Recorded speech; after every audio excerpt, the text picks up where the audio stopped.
uma crítica constante que eu faço, extremamente conivente com quem não quer jogar. Não acelera o jogo em momento nenhum. E por mais que tenha dado 10 minutos de acréscimo, sugiro a vocês que vejam quanto tempo que teve de jogo, bola em jogo, por conta dos momentos que os jogadores do Grêmio ficaram no chão. E o pênalti no final do jogo, para mim, foi um pênalti claro, fácil ser marcado com o VAR, fácil ser marcado. O jogador pisa no tornozelo do Nino, só vê.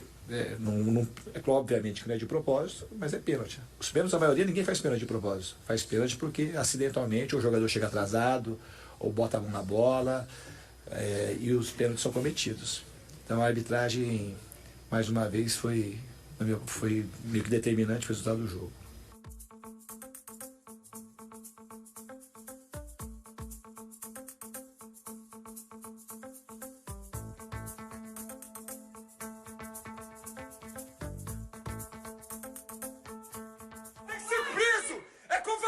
Isso aí! Ô CBF, isso não existe, CBF! Esse camarada aqui tem que ser preso! Pênalti, claro! Roubaram o Fluminense! Roubaram o Fluminense! O Fluminense foi roubado! Mano, tudo bem, mas e o VAR? Onde é que tá o VAR? Aos 56 minutos do segundo tempo, no jogo entre Grêmio e Fluminense, o Fluminense reclama de um pênalti no Ninho. Vamos rodar a imagem e diga pra gente o que achou. Vamos sim, a disputa do Eli, né, do Rodrigo Eli com o Nino. O Nino, ele antecipa, primeiro tem um contato com o Eli, que para mim é absolutamente normal, dividindo espaço, ele antecipa, toca na bola e sofre um pisão do Eli, que também não é intencional, mas na minha avaliação é de imprudência. A regra não fala de intenção, né? Olha só, ele toca primeiro na bola e a bola já tinha até passado um pouquinho, e ele de maneira imprudente ali na disputa, ele tem esse pisão no pé do Nino, que não é intencional, mas é imprudência. A regra fala que o jogador ele comete a imprudência quando ele disputa a bola sem atenção, sem precaução, com falta de atenção ali na disputa da bola, e para mim entra-se no campo da imprudência. Eu considero que foi pênalti não marcado. No campo às vezes é difícil de perceber, porque depois que o Nino toca na bola, muitas vezes o árbitro Você vê que quase nenhum jogador do Fluminense percebeu no campo. De perceber o toque, exatamente. Muitas vezes quando ele dá o toque na bola, o árbitro sinaliza, o Rodrigo Pereira, ele faz o gesto que nada, continua acompanhando a bola. Esse é pênalti, assim, que para quem está no VAR analisando, tem essa possibilidade de observar esse pisão. Às vezes em campo é difícil pegar, mas no VAR daria, dentro do modelo que eles têm atuado no campeonato de buscar a melhor decisão, esse para mim sim um lance de VAR que deveria ter recomendado a revisão, para mim pênalti do Eli. Né? Tá bem posicionado, tá em cima, faz o gesto de nada. Precisa saber se ele interpretou só esse toque na bola ou toda a disputa. Com o áudio do VAR isso vai ficar mais fácil de analisar. Mas a ação do Eli é imprudente, ele tem esse pisão no Nino, mesmo sem querer. Sem querer também é falta, pênalti que deveria ter sido marcado. Derrubou o Nino, cai. Foi muito pênalti isso aí. Vamos à segunda reclamação do Fluminense de um gol anulado aos 31 minutos do segundo tempo. Sim, a gente sempre fala, né, do sistema do VAR, mas esse é um lance que eu acho que vale debate, porque já aconteceu em outros campeonatos. Do Grêmio, né? Isso, o gol anulado do Grêmio. Já aconteceu em outros campeonatos, e aí eu acho que vale sim a gente fazer essa análise, que é o toque do Soares para o Reinaldo, lá em cima na ponta esquerda, o assistente em campo, Kleber Gil, marca o impedimento. Eu vou pedir para a gente parar aqui um pouquinho, pode seguir um pouquinho. Esse é o momento que o VAR está traçando a linha, novamente a linha amarela. Quando ele chegar no pé do Martinelli, foi quem ele considerou como penúltimo defensor, olha só, está buscando ainda o penúltimo defensor, com aquela mesma linha amarela fina, ele vem aqui um pouquinho no pé do Martinelli, vai chegar mais para a direita para poder determinar o ponto, olha só, e aqui ele determina o Martinelli, se a gente puder parar, por favor, como o penúltimo defensor. Mas eu chamo a atenção no posicionamento do Samuel Xavier. Ele determina o pé do Martinelli, mas tem ainda o jogador Samuel Xavier, a linha ela não está exatamente no ombro lá do Samuel Xavier, que tinha que estar na parte externa ali do ombro dele, para depois determinar a do ataque. Nessa imagem, eu considero como uma linha colocada fora do lugar. Se no do Luiz Araújo a gente estava falando da dificuldade de visualização, exatamente, da projeção que é feita para o telão, essa aqui dando zoom, aproximando, para mim, o penúltimo defensor não é o Martinelli, sim o Samuel Xavier, que está mais em cima no vídeo, olha só. Oi? A linha tá torta. Não, na verdade não é nem questão de estar torta, né? Pô, na minha avaliação está posicionada no jogador errado. Eles posicionaram no Martinelli, mas o Ele tá de lado, defensor... né, PC, há uma grande contradição aí. Eu imagino que isso vai aparecer no vídeo do CNM. Porque no Flamengo e Curitiba, a CBF divulgou imagens muito didáticas que deve-se avaliar a altura da manga no braço. E aí, Tá tirando até a cabeça no dele. meio das costas dessa manga. Na verdade, eles consideram, né, quando o jogador está com o braço ao lado do corpo, pega a parte externa do ombro aqui, se ele tiver com o braço aberto, considera... Então, para você, esse é um lance de anulação. Impedimento aí. Não, para mim, um não é lance impedimento. que poderia ter sido considerado posição legal, porque se ele traz essa linha No braço, do ombro, a parte externa ali do Samuel Xavier, modificaria em relação ao posicionamento do Reinaldo lá em cima. Deixa o Reinaldo em condição legal, né? Poderia, assim, visualmente já me parecia uma mesma linha de posição legal, né? Como ele está com o braço ao lado do corpo, traça na parte externa, se ele está com o braço aberto, pega o ponto inferior da axila aqui e determina o ponto para traçar a linha. Só que, para mim, né, olhando por essa imagem, por essa linha amarela que ele foi buscando o penúltimo defensor, o penúltimo jogador não é o Martinelli, sim o Samuel Xavier, que para mim é um erro de linha, erro de colocação da linha. A linha colocada no lugar errado. A gente sempre fala que o sistema é confiável, independentemente da câmera que utilizar, o resultado vai ser o mesmo, mas você tem a parte humana, você tem ali o VAR que vai determinar, junto ao operador, né, ele vai traçando, mas é o VAR quem determina exatamente onde ele quer o posicionamento da linha, e para mim tinha que estar no ombro lá, né, do Samuel Xavier, que deixaria muito provavelmente 3-2, o Reinaldo em posição legal. 3-2, se o Grêmio faz o terceiro e o Fluminense tem o pênalti e converte... Para mim, um erro para cada outra, lado. Um erro para cada lado. Perfeito. PC, obrigado, hein? Maravilha. Boa sequência para vocês. Que tenhamos um grande segundo turno. E rápida... Só chamar o VAR para mim, que eu me confundi ali. Sim. Então, assim, eu tratei tudo como reclamação do Fluminense. A gente mostrou, então, um erro contra o Fluminense e um erro contra o Grêmio. Ah, sim. Né? Então, você chamando o VAR da minha apresentação, que foi ruim, chama o VAR e me corrijo aqui. Um erro apontado pelo PC para cada clube. Vamos ao jogo que o Paulo Nunes comentou. Grêmio 2, Fluminense 1. Paulo. Um pouco, placar moral, o Jader Rocha falou que é 3-2. Poderia ter sido 3-2, né? Conta pra gente. Não, bom jogo. A gente já esperava, eu conversei muito com o Guga antes do jogo. Dois times que buscam, né, o resultado. Né? O Fluminense começou bem melhor que o Grêmio. O Grêmio estava com muitas dificuldades em marcar aquele setor lá que aparece o Marcelo, ó, lado direito. O Fábio teve muita dificuldade, o Keno caía por ali. Essa jogada do Cano, olha a defesa do Grêmio. Tá bem o Grêmio. Muito bem. As bolas que foram... O Breno foi embora, né? Hã? O Breno saiu. Saiu. Foi pro Bari.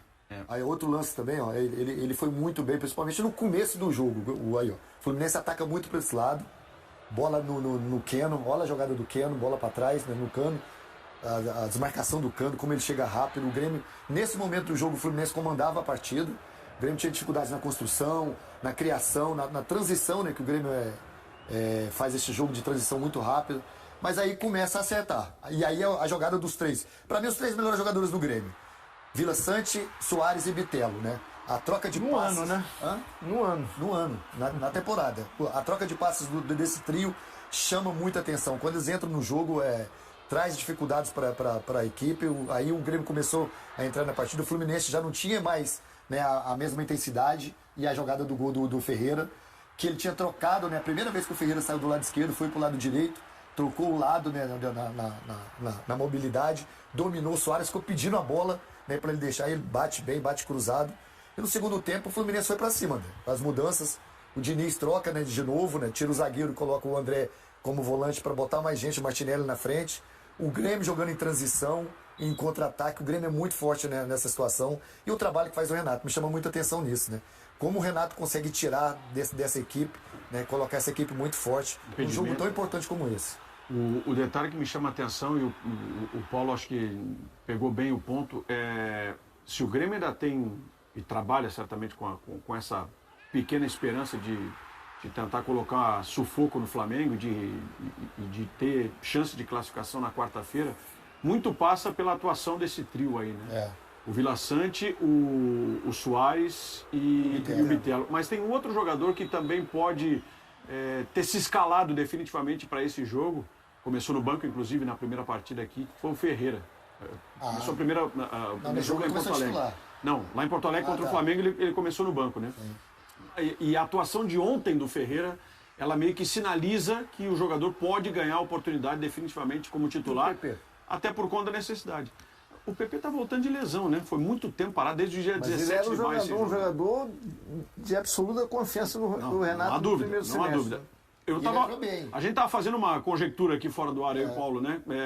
Pode ser que o Renato venha com o Vila Sante e o PP. Eu acredito nessa formação. Os dois como titulares, com o Carbajo ainda com uma certa dificuldade por conta de lesão e tal, desgaste. Porque o PP tem um controle de jogo e o Renato gosta desse controle de jogo, né? Saída de bola construída. O Grêmio tem dificuldades.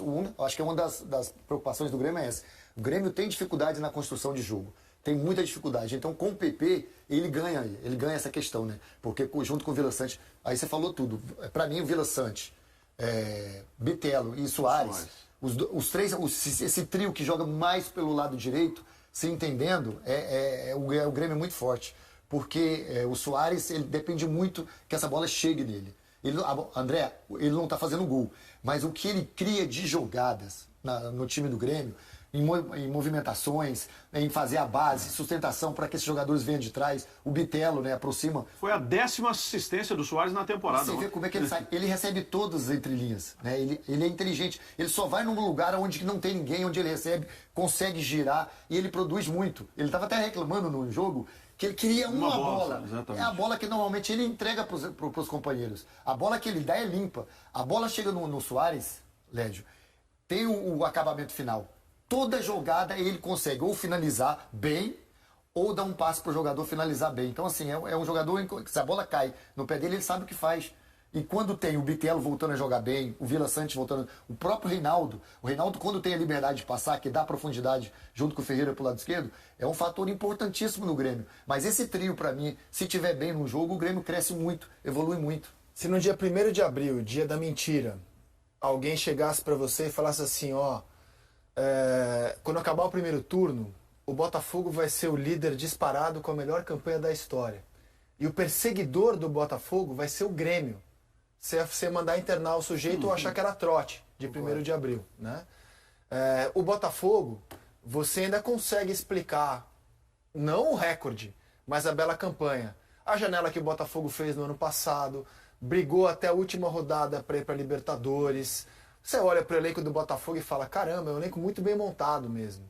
Mas e o Grêmio? O Grêmio não tem quase nada, cara, para estar onde está. Né? O Grêmio veio da Série B e, assim, o normal do Grêmio para essa temporada seria estar mais ou menos próximo do Cruzeiro. Concordo. Normal, assim. Mas é que o Grêmio tem o Soares. O Grêmio tem o Renato de técnico. O trabalho do Renato, cara, sinceramente, gente, eu sei, eu falei em tom de piada, mas é sério. Se um outro treinador que é mais queridinho, visto como um grande tático, como é, por exemplo, o Diniz, eu adoro o Diniz. O Diniz e o Rogério, que estão hoje no gosto de vocês da imprensa, se eles fazem um trabalho desse nível do Renato à frente do Grêmio, não é que eu tá pedindo o cara na seleção, iam pedir ele no Manchester City, no lugar do Guardiola. Concordo com você. Porque é absurdo o Grêmio ter o padrão de jogo que tem, com tão pouco elenco. E André... Tão pouco elenco, cara. E você falou que o Grêmio veio da Série B, o Grêmio veio da Série B jogando mal. Jogando muito mal. Muito mal. O Grêmio não tinha padrão de jogo, o Grêmio não tinha ideia. O Grêmio jogava para vencer o jogo e o próprio Renato falava, aqui pra subir, né? Nós vamos subir, a gente quer subir. E aí, inclusive ele chegou no meio da Série B para isso mesmo. Para subir, porque o Grêmio estava muito mal. O Grêmio estava... Na verdade, o único time que subiu da Série B jogando bola foi o Cruzeiro. Exatamente, exatamente. E aí quando o Renato começa o trabalho, ele já começa o trabalho mostrando no Campeonato Gaúcho alguns jogos muito interessantes. E aí ele foi evoluindo. Se você, assim, você pode falar, você pode gostar do Renato aqui, eu não gostar dele aqui. Agora, você vai ver o jogo do Renato, é aquele que a gente estava falando do Dorival. Você sabe que o jeito que o Grêmio vai jogar. Jogando bem ou jogando mal, é um time que joga com transição, de troca de passes, jogando por dentro. É um time que gosta de ter a bola não tem muita posse, mas quando tem a bola, chega muito rápido ao gol adversário, sabe o que faz com ela. E aí eu entro nessa questão que você falou. A dificuldade para um treinador chegar com vários jogadores sendo contratados, chegando no mesmo ano que ele, e ele em 6 meses, 5, 6 meses, 7 meses, 7 meses fazer com que o Grêmio esteja no segundo lugar no Campeonato Brasileiro, é o único time que realmente você pode falar assim, tá brigando com o Botafogo. porque tem um jogo a menos ainda. Sim. Tá chegando na semifinal da Copa do Brasil. É um trabalho... E outra... Ele tem o mesmo número de jogos do Palmeiras, tem mais ponto que o Palmeiras. Sim. Tem um jogo a menos que o Flamengo, tem mais ponto que o Flamengo nos pontos corridos. Sim. Que é o torneio em que elencos como o do Flamengo e do Palmeiras deveriam sobressair e elencos do Grêmio deveriam sofrer. Exato. Então, assim, é absurdo o trabalho que o Grêmio faz. Contrataram alguns jogadores, só para terminar, já te passo. Alguns jogadores que o Renato queria de velocidade, agora que estão chegando. Depois de 7, 8 meses. Ele não tinha jogador de velocidade na equipe. Por isso que ele colocou o meio campo com 5 jogadores. Para sustentar o que ele não tem na frente. E é em cima disso que a gente pode condicionar também um pouco do que é esse trabalho, outra vez positivo do Renato, né? Eu vejo muita crítica com relação ao Renato. Ah, mas o Renato não consegue mudar sistema. Ah, mas o Renato não implementa uma ideia. Muito pelo contrário. Então tem gente que não está vendo, não está acompanhando, né, o Grêmio nessa sequência de temporada. Ele foi obrigado a mudar o jeito de jogar por conta dos jogadores que ele tinha à disposição, Exatamente. da característica desses jogadores. Tanto que ele veio com 3 zagueiros, surpreendendo todo mundo. Ele não gosta. Naquele Grenal, você vai lembrar, né? Dos 3-1 que o Grêmio vence. É 3, né? Foi 3, né? Contra o Inter no Campeonato Brasileiro, que o Soares faz aquele golaço. 2-1, 3-1. 3-1, né? Foi 3 3-1. A partir dali ele muda. Exatamente, ele muda o sistema de jogo. Ontem, o que ele faz? Com jogadores um pouco mais com características dentro daquilo que ele tem de ideia, ele desfaz o sistema, 2 zagueiros, opta por uma formação diferente. Então, você vê que tem trabalho, tem ideia. Me escala o Grêmio Tem ontem, perspectiva. você lembra de cor? Lembro. Grando, Fábio, Rodrigo L, Bruno Alves e Reinaldo. Vila Sante, Ronald e Bitelo. João Pedro, Soares e Ferreirinha. Esse time está na frente do Flamengo e do Palmeiras no Campeonato Brasileiro Exato. por pontos corridos ao final do primeiro turno. E tendo grandes jogos de desempenho, não só em pontuação. Até como, fazendo grandes não, jogos. se você for considerar a maneira como o Flamengo perdeu do Botafogo, o Palmeiras perdeu do Botafogo e o Grêmio perdeu, o Grêmio foi o que jogou melhor contra o líder. Foi o que jogou melhor. Tem 2 derrotas, inclusive, que é essa contra o Botafogo, em que o Grêmio joga melhor e perde, e a própria derrota para o Flamengo por 3-0 no Maracanã. Que teve oportunidade para fazer 2, 3 e não fez. Completamente mentiroso. Exatamente. O Luan entrou ontem aos 41 minutos do segundo tempo. Me pareceu muito mais ontem, especificamente, um gesto de carinho, da força. E foi bonito, né? O torcedor do Grêmio recebeu muito bem o Luan. A festa que o torcedor gremista fez quando o Luan entra. E vou te falar uma coisa. Poucas vezes, né, assim, eu vi o Luan tão empolgado quando ele entra. Você vê que a fisionomia dele é outra. Leve, né? Leve, correndo, querendo o jogo, reclamando, né, dos companheiros. Teve uma hora que o Bessosi quis atacar e ele, não, vamos segurar, vamos proteger, que a gente está vencendo. Então, assim, eu acredito, assim, primeiro que você falou, eu acho que o Renato tem esse feeling, né? Ele entende muito de gestão, ele achava que era o momento do Luan entrar no jogo, e eu também concordei com ele, assim, eu acho que o Luan pode ter um espaço no Grêmio mais rápido daquele que eu imaginava. Sem o Cristaldo, sem alguns jogadores que o Grêmio não está tendo, eu acho que o Luan pode ter, até mesmo no próximo jogo agora, com o Flamengo na Libertadores. E alguém me explica por que o Fluminense não consegue jogar bem como visitante? Eu acho que o Fluminense, eu falei isso ontem na transmissão. Não está jogando bem também como mandante. Mas ele tá ganhando como mandante.